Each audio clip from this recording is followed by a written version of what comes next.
हे दोस्तों नमस्कार। एक बार फिर से स्वागत है आपके अपने YouTube चैनल देव जी के ट्रिक्स में। तो दोस्तों हम लोग यहाँ पर हिंदी का टेस्ट लगाएंगे जहाँ पर काफ़ी अच्छे आपके प्रश्न हैं और संभवता है कि ऐसे ही प्रश्न आपको एग्जाम में देखने को मिलेंगे। हमने कई सारे प्रैक्टिस सेट आपके यहाँ पर सॉल्व करा दिया है। अगर आपने सभी प्रैक्टिस सेट देख लिया है तो आप 95% यहाँ पर हिंदी में आप करके आएंगे। चलिए हम लोग स्टार्ट करते हैं। और जितने लोग यहाँ पर नए हैं सभी लोग चैनल को सब्सक्राइब करें। साथ में वो बच्चे जो लेखपाल की तैयारी या यूपीएसआई की तैयारी करना चाहते हैं वो लोग चैनल को सब्सक्राइब करें। साथ में लेखपाल के जो प्रैक्टिस सेट हैं ग्रामीण परिवेश के उनको भी आप सॉल्व करते रहिए। प्लेलिस्ट में आप देख सकते हैं। चलिए स्टार्ट करते हैं। आवाज़ आ रही है ना? आवाज़ आ रही है? चलिए तो स्टार्ट करते हैं। यहाँ पर आपका प्रश्न दिया गया है, शुद्ध वर्तनी वाला शब्द कौन सा है? शुद्ध वर्तनी वाला शब्द कौन सा है? चलिए यहाँ पर आपका दिया है सुषुप्त। सुषुप्त जो लिखा जाएगा सही कौन सा आपका हो जाएगा? तो सुषुप्त ऑप्शन आपका यहाँ पर सही जवाब हो जाएगा डी नंबर। ठीक है, डी नंबर आपका सही हो जाएगा। नेक्स्ट क्वेश्चन दिया है सच्चिदानंद। चलिए साथियों जवाब दीजिए, फटाफट देना है। और सच्चिदानंद यहाँ पर आपका जवाब सही हो जाएगा, ऑप्शन बी सही हो जाएगा। सच्चिदानंद इस प्रकार से सही लिखा जाएगा। ठीक है, ध्यान देते रहिए, गलती मत करिएगा। चलिए उत्धनहार के योग से कौन सा शब्द बनेगा? उत्धनहार अर्थात उद्धार। ठीक है, क्या बनेगा? उद्धार, जो कि ऑप्शन राइट आपका यहाँ पर कौन सा है? डी नंबर आपका सही हो जाएगा। ठीक है, डी नंबर। चलिए नेक्स्ट क्वेश्चन है, दृगंचल का संधिविच्छेद बताइए। दृगंचल, दृगंचल का संधिविच्छेद यहाँ पर क्या बनेगा? दृक धन अंचल। ठीक है, यहां पर गा का परिवर्तन का में होगा, जो कि ऑप्शन आपके यहां पर सी आपका सही जवाब हो जाएगा। 4 का ऑप्शन आपका सी हो जाएगा। नेक्स्ट क्वेश्चन दिया है कि निम्नलिखित में से कौन सा शब्द स्त्रीलिंग है? कौन सा शब्द स्त्रीलिंग है? तो यहां पर आपका सही जवाब क्या होगा? देखो छाता और भक्त तो नहीं होंगे, 2 को काट दीजिए। अब यहां पर बताए चंचु। चंचु मतलब होता है चोंच। ठीक है, चंचु मतलब होता है चोंच होता है। यहाँ पर मंत्रिणी लिखा है जो कि अशुद्ध लिखा है, क्योंकि मंत्री का मंत्री ही होता है, मंत्रिणी नहीं होता है। तो इसको भी आप छोड़ दीजिए। तो यहाँ पर आपका स्त्रीलिंग हो जाएगा कौन सा?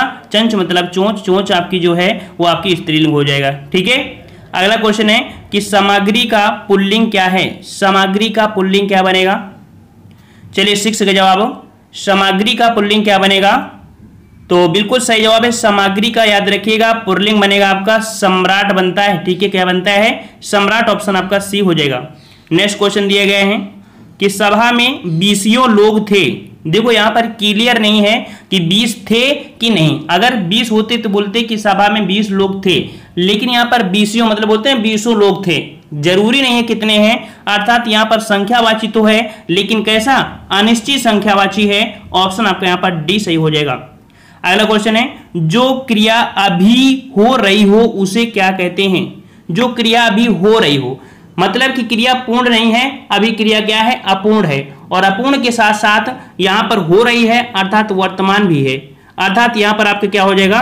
अपूर्ण वर्तमान काल। ऑप्शन आपका यहां पर हो जाएगा बी नंबर। नेक्स्ट क्वेश्चन है कि कौन सा शब्द क्रिया विशेषण है? क्रिया विशेषण। तो यहां पर आपका क्रिया विशेषण आपका हो जाएगा तेज। ठीक है, क्या हो जाएगा? तेज। ये आपका हो जाएगा क्रिया विशेषण, याद रखिएगा। ठीक है, जैसे धीरे धीरे, तेज, इस तरह के। अगला है कौन सा शब्द अलग अर्थ रखता है? कौन सा शब्द अलग अर्थ रखता है? चलिए 10 में क्या जवाब होगा? तो अलग अर्थ रखता है, देखिए भागीरथी, सुर नदी दिया है और मंदाकिनी, ये तो आपके सही है। लेकिन शतद्रु यहां पर देखिए डी नंबर आपका यहाँ पर आपका अलग हो जाएगा। इसका मतलब होता है 100 शाखाओं वाली। इसका मतलब होता है 100 शाखाओं वाली। तो यहाँ पर ये तो आपका ऑप्शन नहीं मिलेगा। इस प्रकार से 10 का ऑप्शन डी हो जाएगा। अगला है प्रज्ञा चक्षु का अर्थ। प्रज्ञा चक्षु का अर्थ बताना है और इसका जवाब आपका होता है, याद रखिएगा, विद्वान। क्या होता है? विद्वान। तो 11 का ऑप्शन राइट आपका ए सही हो जाएगा। नेक्स्ट क्वेश्चन है, अभ्यागत का अर्थ बताइए। अभ्यागत का अर्थ बताइए, क्या हो जाएगा? तो 12 का जवाब यहां पर याद रखिए, अभ्यागत मतलब होता है आने वाला, जो कि आपका ऑप्शन सी हो जाएगा अतिथि। ठीक है, उसे क्या बोलेंगे? अतिथि बोलेंगे। ऑप्शन आपका सी हो जाएगा। नेक्स्ट क्वेश्चन है, चमू का समानार्थी शब्द बताइए। चमू का समानार्थी जितने ही टेस्ट पेपर लगाएंगे तो आपको कुछ ना कुछ कॉमन मिलेगा और कुछ ना कुछ ऐसे प्रश्न होंगे जो आपको नॉलेज मिलेंगे, चाहे पूरे आपके वीडियो में 4 से 5 ही क्वेश्चन नए क्यों ना ही मिले। तो यहाँ पर चमू का जो आपका समानार्थी होता है याद रखिए सेना होता है, ठीक है, सेना कटक, ठीक है।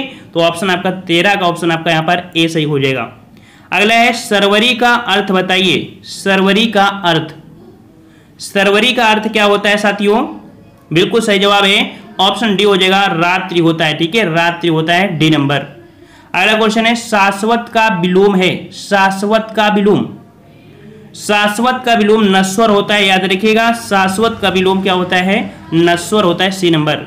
अगला है आगामी का विलोम शब्द। आगामी का विलोम, आगामी मतलब आने वाला, इसका मतलब होगा पूर्वगामी। पूर्वगामी मतलब होता है विगत वर्षों में, बोला है तो विगत वर्षों से पूछे गए प्रश्न, मतलब कि जो आपकी प्रीवियस ईयर होते हैं अर्थात विगत हो जाएगा, आगामी का विगत हो जाएगा, याद रखिएगा, ठीक है। अगला क्वेश्चन यहाँ पर दिया गया है कि जो गणना योग्य ना हो, जो गणना योग्य ना हो उसे क्या बोलेंगे? तो जो गणना योग्य ना हो उसे हम लोग असंख्य बोल देते हैं, ठीक है, क्या बोलते हैं? असंख्य। ऑप्शन आपका सी हो जाएगा। अगला है दूर की सोचने वाला के लिए एक शब्द बताइए। दूर की सोचने वाला, और जो दूर की सोचता है उसे हम लोग क्या बोलते हैं? उसे बोलते हैं दूरदर्शी, ठीक है, दूरदर्शी। ऑप्शन आपका बी हो जाएगा, दूरदर्शी। अगला है कि मोक्ष की इच्छा रखने वाला कहलाता है। मोक्ष की इच्छा रखने वाला कहलाता है तो उसे बोलते हैं मुमुक्ष। ऑप्शन आपका सी हो जाएगा, मुमुक्ष हो जाएगा, सी नंबर। नेक्स्ट क्वेश्चन है कि वीर पुत्र को जन्म देने वाली स्त्री के लिए एक शब्द बताइए। वीर पुत्र को जो जन्म देती है उस स्त्री को बोलते हैं वीर प्रसू। ऑप्शन आपका डी हो जाएगा, वीर प्रसू। अगला है माथा ठनकना का अर्थ बताइए। माथा ठनकना का अर्थ, और माथा ठनकने का अर्थ क्या बनेगा? माथा ठनकना मतलब हो जाता है कि ऑप्शन यहाँ पर देखिए, उदास होना तो होगा नहीं, नुकसान होना तो होगा नहीं, सिरदर्द भी नहीं होगा, तो यहाँ पर कह सकते हैं कि आप शक हो जाना, इसको हम लोग कह सकते हैं, ठीक है। तो इसमें आपका हो जाएगा शुद्ध आपका डी नंबर, ठीक है। माथा ठनकना मतलब बोलते हैं ना आशंका, आशंका व्यतीत होना, वही आपका हो जाएगा। यहाँ पर आ भी लग जाता तो सही हो जाता। अगला है आसमान से बातें करना। आसमान से बातें करना, और आसमान से बातें करना होता है बहुत ऊंचा, ठीक है, बहुत ऊंचा। अगला है का बरखा जब कृषि सुखाने। यहां पर क्या बरखा मतलब कब बारिश हुई, जब कृषि सुखा गई, तो क्या मतलब है?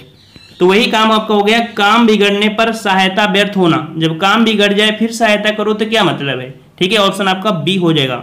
अगला है हाथ को हाथ ना सूझना का अर्थ। हाथ को हाथ ना सूझने का अर्थ यहां पर क्या होगा? तो अंधेरा होना होता है, याद रखिए, हाथ को हाथ ना सूझना अर्थात अंधेरा होना, या कह सकते हैं घना अंधेरा होना। ऑप्शन आपका सी सही हो जाएगा। अगला है तुलसी कृत में समास बताइए। तुलसी कृत में समास बताना है साथियों। तुलसी कृत, तुलसी के द्वारा कृत, है ना, अर्थात यहां पर जवाब सही क्या हो जाएगा? चलिए साथियों जवाब दीजिए। तो यहां पर आपका तुलसी कृत, तुलसी द्वारा कृत, अर्थात यहां पर भी आपका कह सकते हैं कि विभक्ति प्रयोग हो रही है, और विभक्ति प्रयोग हो रही है तो आपका जवाब यहां पर क्या हो जाएगा? आपका सी नंबर तत्पुरुष समास हो जाएगा। नेक्स्ट क्वेश्चन कि निम्नलिखित प्रश्न में दिए गए समास का सही विकल्प चुनिए। यहाँ पर कोई समास तो दिया नहीं है, ठीक है, प्रश्न आपका यह अधूरा है क्योंकि रसोई घर ये भी आपका समास है ना, त्रिभुवन भी समास है। देखो रसोई घर, रसोई के लिए घर, ये भी तत्पुरुष समास में, त्रिभुवन आपका कह सकते हैं, सीताराम भी आपका है, नवयुग आपका कर्मधारय है, अर्थात यहाँ पर कोई ना कोई आपकी त्रुटि यहाँ पर दी गई होगी, अर्थात पूरा प्रश्न नहीं है ये, ठीक है। चलो यथार्थ में कौन सी संधि है? यथार्थ में कौन सी संधि है? यथार्थ, तो जवाब यहां पर आपका ये हो जाएगा दीर्घ संधि, ठीक है। कौन सी संधि आपकी? तो दीर्घ संधि हो जाएगी। महोदय में कौन सी संधि है? महोदय, ओ की मात्रा है, हमने आपको बताया भी था, ट्रिक से भी बताया था। जो लोगों ने नहीं देखा है चैप्टर वाइज वो आप जरूर देख लीजिएगा, ठीक है। तो महोदय और ओ की मात्रा जो आपको मिलती है वो आपकी किस में? तो आपकी गुण संधि में, ठीक है, गुण संधि में, महाधनुदय महोदय, ऑप्शन सी। नेक्स्ट क्वेश्चन दिया है कि निम्नलिखित में जो 4 विकल्प दिए हैं, यहाँ पर 4 विलोम दिए गए हैं, सही विलोम का चयन करना है। नीचे दिए गए शब्द के 4 विलोम दिए गए हैं, सही विलोम का चयन करना है। हर्ष यहाँ पर दिया है और हर्ष में यहाँ पर देख सकते हैं जो आपका इसके विलोम बनते हैं, एक बनता है आपका शोक, ठीक है, फिर आपका एक खेद बनता है और एक आपका होता है विषाद, ठीक है। तो इस वाले प्रश्न में आपको देखो खेद भी दिया है और विषाद भी दिया है, तो इस प्रश्न का जवाब ए और आपका डी हो जाएगा, ठीक है, ए और डी हो जाएगा। अगला क्वेश्चन है कि नीचे दिए गए शब्द के 4 विलोम हैं, सही विलोम का चयन करना है। शाश्वत का विलोम, शाश्वत का विलोम क्या होता है? नश्वर होता है। ऑप्शन आपका हो जाएगा सी नंबर, नश्वर। नेक्स्ट क्वेश्चन दिया है कि चूहे के दाम से नगाड़े नहीं मढ़े जाते, चूहे के दाम से नगाड़े नहीं मढ़े जाते। तो यहाँ पर आपका जवाब क्या हो जाएगा? 7 का। तो सीमित साधन से बड़े काम नहीं होते हैं। ऑप्शन डी हो जाएगा, सीमित साधन से बड़े काम नहीं होते हैं। अगला क्वेश्चन है कि निम्नलिखित में से तत्सम शब्द यहाँ पर चयन करना है। तत्सम शब्द, तत्सम शब्द यहाँ पर देख सकते हैं जो आपका बारात तो होगा नहीं, क्योंकि वरात हो यहाँ पर नहीं होगा। हाथी भी आंसू, यहाँ पर देखो ये वर्षा, वर्षा जो आपका है ये आपका तत्सम है, बी नंबर। नेक्स्ट क्वेश्चन दिया है कि निम्नलिखित या निम्नांकित प्रश्नों में से दी गई रचना के रचनाकार का सही विकल्प बताना है। चिंतामणि, तो चिंतामणि जो आपकी रचना है किसकी है आपकी?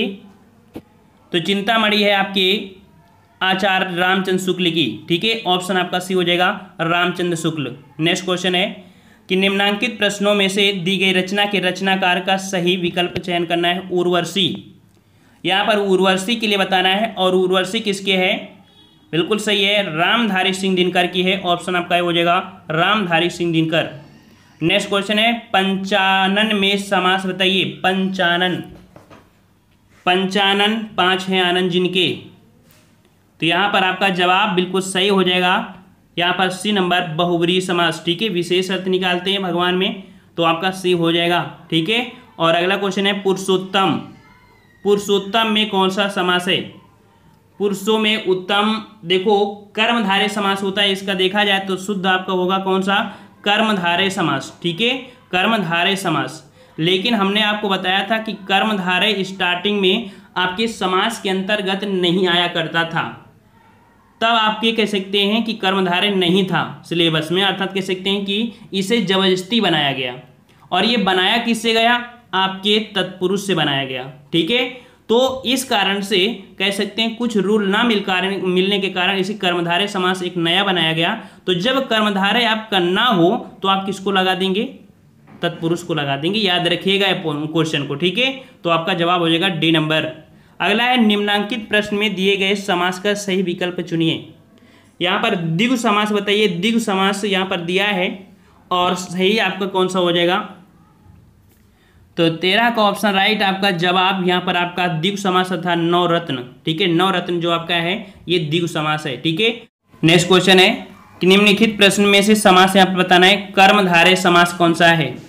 देख लीजिए कर्मधारय समास, तो देखो पंचवटी में भी नहीं होगा, कामचोर में भी नहीं होगा, रोग पीड़ित में भी नहीं होगा, ठीक है। यहाँ पर जवाब हो जाएगा ऑप्शन बी, स्वर्णाक्षर में जो आपके हैं वो आपका कर्मधारय समास हो जाएगा, ठीक है। अगला क्वेश्चन है यहाँ पर मतैक्य में कौन सी संधि है?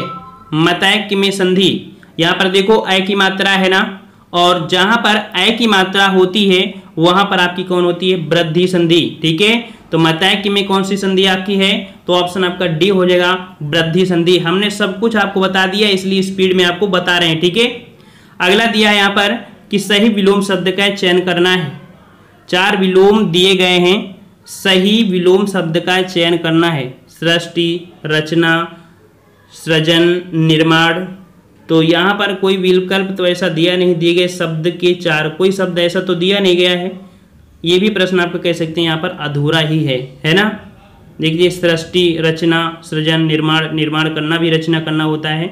ये कह सकते हैं एक दूसरे के आपके पर्याय हैं, ठीक है। यहाँ पर ऐसा कोई शब्द ही नहीं दिया गया है जिसका कह सकते हैं विलोम हम लोग बताएं, ठीक है। तो ये भी आपका प्रश्न कह सकते हैं अधूरा है। चलिए अगला क्वेश्चन है पर कि निम्नलिखित कहावत का सही अर्थ बताइए। तन पर नहीं लत्ता, पान खाए अलबत्ता।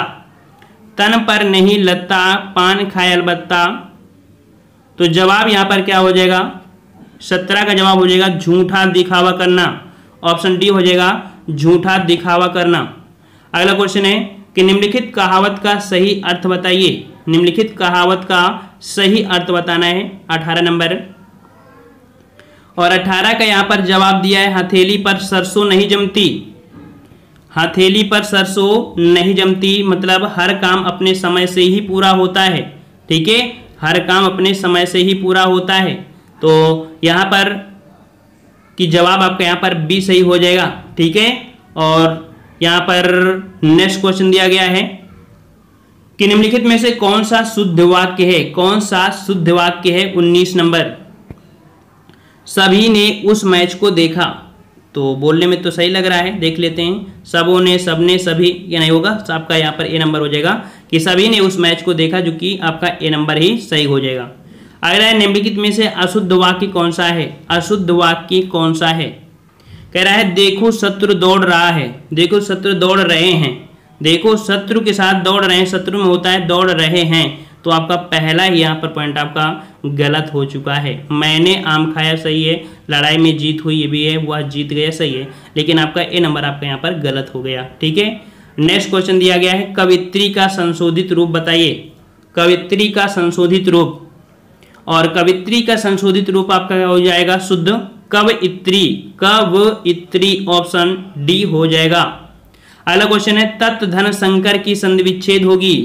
तत् धन संकर, और तत् धन संकर में यहाँ पर कह सकते हैं जो ये आपका आधा था ये चा में परिवर्तन होगा, और ये सा हटकर आपका छा बन जाएगा। एक रूल होता है व्यंजन में, जो कि ऑप्शन आपका बनेगा बी नंबर, आपका तत्संकर बनेगा। ठीक है, बी बनेगा। समास किसे कहते हैं। तो समास किसे कहते हैं भाई। समास क्या होता है, दो शब्दों के मेल को समास कहते हैं। ठीक है, शब्दों के मेल को समास कहते हैं, ए नंबर। अगला है आंख शब्द का तत्सम रूप बताइए। आंख शब्द का तत्सम, और आंख का तत्सम क्या होता है साथियों। आंख का तत्सम अच्छी होता है। अच्छी होता है, याद रखिए 4 का ऑप्शन डी हो जाएगा, अच्छी हो जाएगा। अदर आपकी समानार्थी हैं, लेकिन यहाँ पूछा है आपका तत्सम, तो तत्सम आपका अच्छी होगा। अगला है अंगुली का तद्भव रूप बताइए। अंगुली का तद्भव, और अंगुली का तद्भव यहाँ पर आपका बनेगा कौन सा। 5 का ऑप्शन आपका हो जाएगा यहाँ पर सी नंबर, उंगली बनेगा। ठीक है, उंगली बनेगा, ऑप्शन आपका सी हो जाएगा। तो ये रहे आपके प्रश्न, और काफ़ी अच्छी आपकी तैयारी यहाँ पर हो गई है। और जो बच्चे यहाँ पर पेपर देने जा रहे हैं बढ़िया जाइएगा। ठीक है, आपने रिवीजन कर लिया है, बिना टेंशन के जाइएगा। जब एग्जाम में आप बैठिए वहाँ पर इतना आपने रट लिया है तो आंसर ही आपको दिखाई देगा, लेकिन नहीं वगैरह इनको थोड़ा देख लिया करना।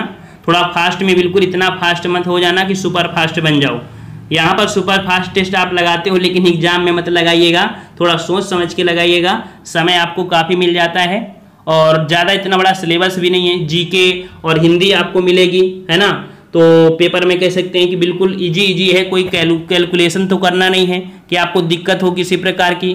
तो बहुत समय आपको मिल जाएगा, हो सकता है बैठे भी रहो, क्योंकि जीएस और हिंदी ऐसी होगी कि आप फटाक से बिल्कुल कर लोगे, हो सकता है बैठे भी रहो। तो आराम से लगाना, जहां पर आपको डाउट लगे कि यहाँ पर डाउट है तो उसे रोक लेना और आगे तुम बढ़ लेना, इसके बाद उसको आप सॉल्व करना। ठीक है, और इसके बाद 10 बजे क्लास में मिलिए सभी लोग, जीके वाली क्लास, वहां पर चर्चाएं चलेंगी। ठीक है, तो आज की वीडियो में इतना ही, मिलते हैं नए वीडियो में। और जो लोग लेखपाल की और यूपीएसआई की तैयारी करना चाहते हैं, या किसी की एग्जाम में हिंदी का सिलेबस हो और हिंदी अगर आ रही है, तो आप लोग चैनल को जरूर सब्सक्राइब करिए। 8:30 बजे हिंदी की रेगुलर क्लासेस होती हैं, जहां पर लगभग 500 प्रैक्टिस सेट होने वाले हैं। ठीक है ना, तो समझ में आ गया होगा। मिलते हैं नए वीडियो में, तब तक के लिए धन्यवाद। जय हिंद, जय भारत।